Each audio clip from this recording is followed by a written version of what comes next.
1 month and 7 days. That's how long it took Marco, which is not his real name, to get to the U.S.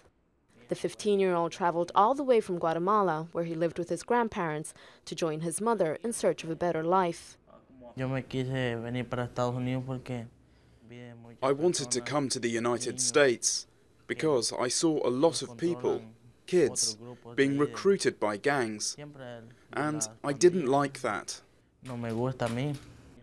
Marco's mother moved to America when he was just 7 and is still living here illegally. She says she didn't know her son was coming, but now that he's here, Rosa hopes he'll get to stay. I don't want him to face the threats from the gangs in Guatemala. It's dangerous. I would like him to stay, but only God knows.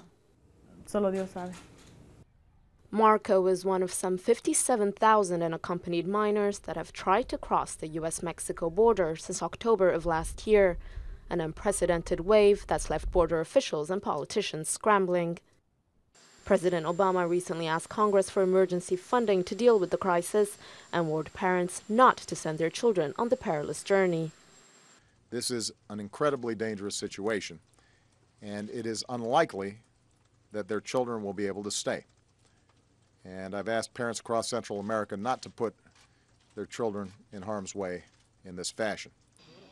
As a group of minors returned to Honduras with their mothers, deported on the first flight of repatriations, the Texas governor announced plans to send 1,000 troops to the border. Despite the efforts, the recent surge has left anti-immigrant protesters angry. This is an invasion, not an immigration. Immigration is when you apply for being an immigrant and you fill out your papers and you have documents. That is immigration. Unaccompanied minors were arriving at the rate of 200 to 250 per day until recently, but that number was halved in the past month.